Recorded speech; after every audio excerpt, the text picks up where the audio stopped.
ಓಂ ಸರ್ವತ್ರ ಪ್ರಸಿದ್ಧೋಪದೇಶಾತ್ ಓಂ.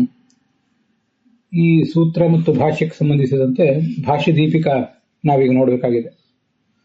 ಭಾಷ್ಯದಲ್ಲಿ ಲಿಂಗಾತ್ಮಕಾನಾಂ ಶಬ್ದಾನಾಂ ವಿಷ್ಣು ಪ್ರವೃತ್ತಿಂ ದರ್ಶಯತಿ ಅಂತ ಹೇಳಿದೆ.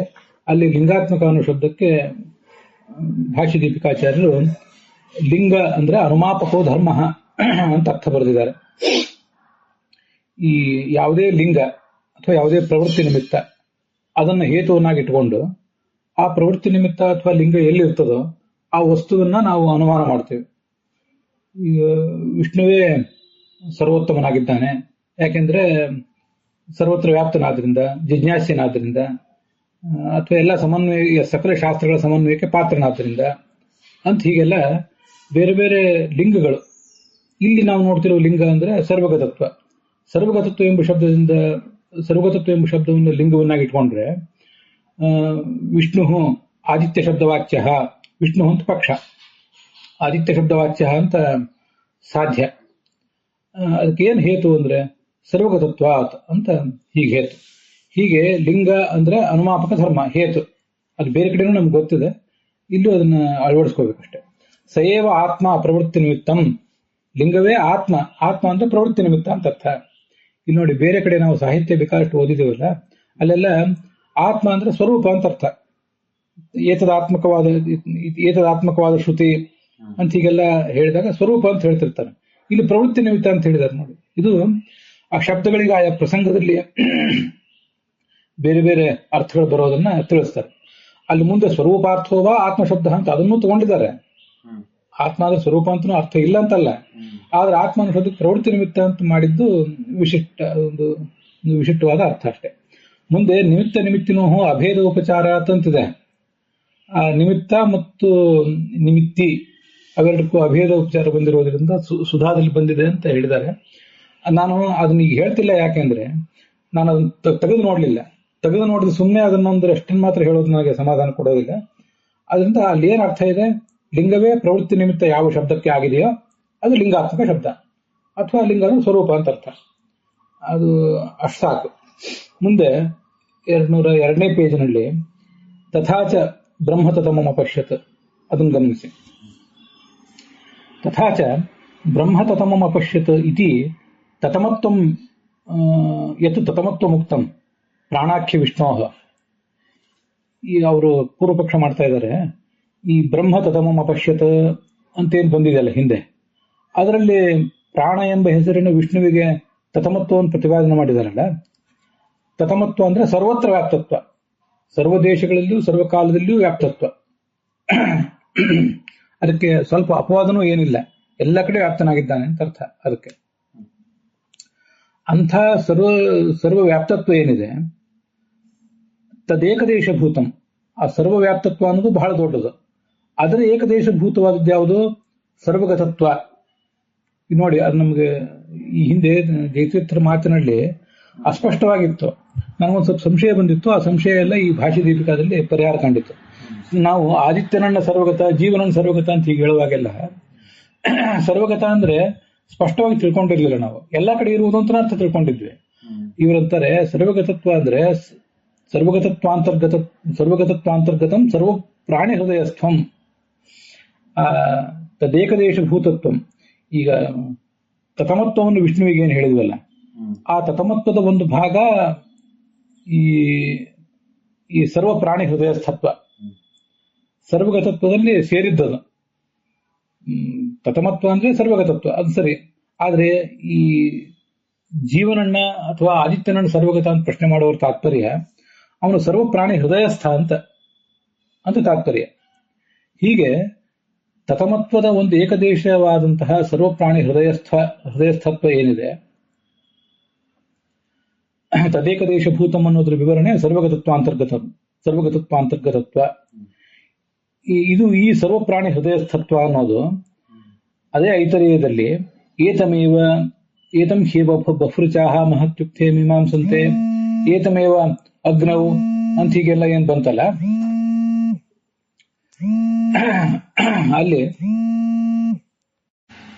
ಇದು ಈ ಐತರೇಯದಲ್ಲಿ ಏತಂ ಏವ ಬಫೃಚ ಅಂತೇನಿತ್ತೆಲ್ಲ ಬಂತಲ್ಲ, ಋಗ್ವೇದಿಗಳು, ಯಜುರ್ವೇದಿಗಳು ಮತ್ತೆ ಸಾಮವೇದಿಗಳು ಎಲ್ಲಿ ಅವನು ಉಪಾಸನೆ ಮಾಡ್ತಾರೆ ಅಂತ.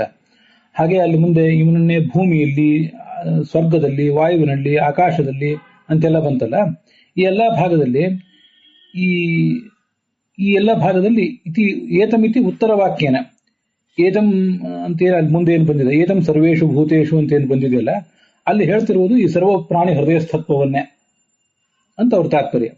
ಆಯ್ತು, ಅದರಿಂದ ಏನಾಯ್ತು, ಪೂರ್ವ ಪಕ್ಷಕ್ಕೆ ಏನ್ ಬೆಲೆ ಬಂದ ಹಾಗಾಯ್ತು ಅಂತ ಪ್ರಶ್ನೆ ಬಂದ್ರೆ, ಚ ಶಬ್ದ ತಚ್ಚ ಅಂತೇನು ಭಾಷ್ಯವಾಕ್ಯ ಇದೆಯಲ್ಲ, ತಚ್ಚ ತಸ್ಯ ಏತಸ್ಯ ಅಸಾವಾದಿತ್ಯೋ ರಸಃ ಇತಿ ಆದಿತ್ಯಸ್ಯ ಪ್ರತೀಯತೆ ಅಂತಿದೆಯಲ್ಲ, ಅದನ್ನು ವಿವರಿಸ್ತಾರೆ.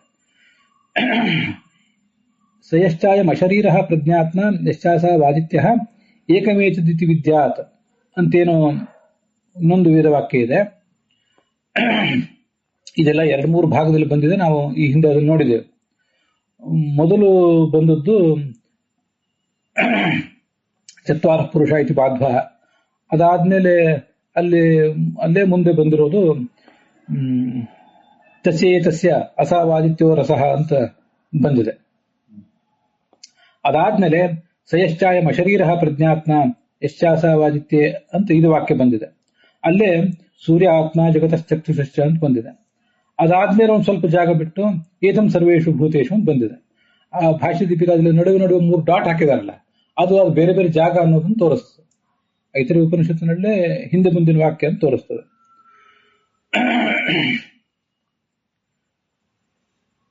ತಥಾಚ ನಡುವಿನ ಒಂದು ವಾಕ್ಯ ಬಿಟ್ಟಿರ್ತೇನೆ. ತಥಾಚ ಯತಏತಮಿತ್ಯಾದಿನ ಉಕ್ತಂ ಸರ್ವಪ್ರಾಣಿ ಹೃದಯಸ್ಥತ್ವಂ ಏತಮೇವ ಏತಂ ಹೇವ ಬಹುರುಚಾಹ ವ್ಯಾಚಿಕ್ಷತೆ ಈಗೆಲ್ಲ ಏನು ಬಂದಿದೆಯಲ್ಲ, ಸರ್ವಪ್ರಾಣಿ ಹೃದಯಸ್ಥತ್ವವನ್ನು ವರ್ಣನೆ ಮಾಡಿದಾರಲ್ಲ, ಅದು ಪೂರ್ವವಾಕ್ಯನ ಪ್ರಕೃತತ್ವ. ತಸ್ಯ ಏತಸ್ಯ ಅಸಾವಾದಿತ್ಯವರ ಸಹ ಅನ್ನುವ ಹಿಂದಿನ ವಾಕ್ಯದಿಂದಲೂ ಇದೇ ವ್ಯಕ್ತಿಯೇ, ಇದೇ ತತ್ವವೇ ಪ್ರತಿಪಾದಿತ ಆಗಿದೆ. ಆದ್ರಿಂದ ತಸ್ಯ ಆದಿತ್ಯಸ್ಯೈವ ಪ್ರತೀಯತೆ, ಮುಂದೆ ಆದಿತ್ಯನಿಗೆ ಅಂತ ಗೊತ್ತಾಗ್ತದೆ. ಮುಂದೆ ಬಂದಿರೋದು ಸರ್ವೇಷು ಭೂತೇಶು ದಿವಿ ಆಕಾಶ ಅಂತ ಹೀಗೆಲ್ಲ ಬಂದಿದೆ. ಅಲ್ಲಿ ಆದಿತ್ಯ ಅನ್ನೋ ಶಬ್ದ ಇಲ್ಲ, ಆದಿತ್ಯ ಅನ್ನೋ ಶಬ್ದ ಹಿಂದಿದೆ. ಅದನ್ನ ಗಮನಿಸಬೇಕು. ಉಪನಿಷತ್ ಭಾಗ ಕಣ್ಮುಂದೆ ಇದ್ರೆ ಅದು ಗೊತ್ತಾಗ್ತದೆ. ತಸ್ಯ ಏತಸ್ಯ ಅಸಾವಾದಿತ್ಯೋ ರಸಃ ಅಂತ ಮೊದಲು ಆದಿತ್ಯ ಶಬ್ದ ಬಂದಿದೆ. ಸ್ವಲ್ಪ ಜಾಗ ಬಿಟ್ಟು ಯಶ್ಚಾಯಂ ಅಶರೀರಃ ಪ್ರಜ್ಞಾತ್ಮ ಯಶ್ಚಾಸಾವಾದಿತ್ಯ ಅನ್ನೋಲ್ಲಿ ಆದಿತ್ಯ ಶಬ್ದ ಬಂದಿದೆ. 3ನೇ ಭಾಗದಲ್ಲಿ ಆದಿತ್ಯ ಶಬ್ದ ಬರಲಿಲ್ಲ. ಆದರೆ ಆ 3ನೇ ಭಾಗದಲ್ಲಿ ಸರ್ವಪ್ರಾಣಿ ಹೃದಯಸ್ಥತ್ವ ಬಂದಿದೆ. ಆ ಸರ್ವಪ್ರಾಣಿ ಹೃದಯಸ್ಥತ್ವವನ್ನು ಹಿಂದಿನ ಭಾಗದಲ್ಲಿ ಬಂದಿರುವ ಆದಿತ್ಯ ಶಬ್ದಗಳನ್ನು ಜೋಡಿಸ್ಕೊಂಡ್ರೆ ಆದಿತ್ಯನಿಗೆ ಆ ಸರ್ವಪ್ರಾಣಿ ಹೃದಯಸ್ಥತ್ವ ಅನ್ನೋ ತಿಳಿದು ಬರ್ತದೆ. ನಾ ವಿಷ್ಣು ಐತಿ ಯೋಜನಾ. ಈಗ ಅಲ್ಲೊಂದು ಪ್ರಶ್ನೆ ಬರ್ತದೆ. ಈ ನೀವು ಪೂರ್ವ ಪಕ್ಷದಲ್ಲಿ ತಥಮತ್ವವನ್ನ ಏನ್ ಮಾಡಿದ್ರಿ ಅಂದ್ರೆ ಸಂಕುಚಿತಗೊಳಿಸಿದ್ರಿ.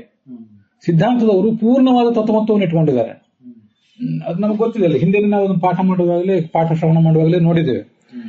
ಬ್ರಹ್ಮತಮಂ ಅಪಶ್ಯತ ಅಂದ್ರೆ ಬ್ರಹ್ಮ ಪರಮಾತ್ಮ ತನ್ನ ಮೂಲ ರೂಪವನ್ನು ಮತ್ತು ಅವತಾರ ರೂಪಗಳನ್ನು ಎಲ್ಲವನ್ನೂ ಕೂಡ ವ್ಯಾಪ್ತ ಅಂತ ತಿಳಿದ ಅಂತ ಬಂದಿದೆ. ನಚೈವಂ ಸಿದ್ಧಾಂತ ಅಭಿಮತ ನಿರವಧಿಕ ಸರ್ವಗತತ್ವ ಆಕ್ಷೇಪ ಪ್ರಾಪ್ತಿ.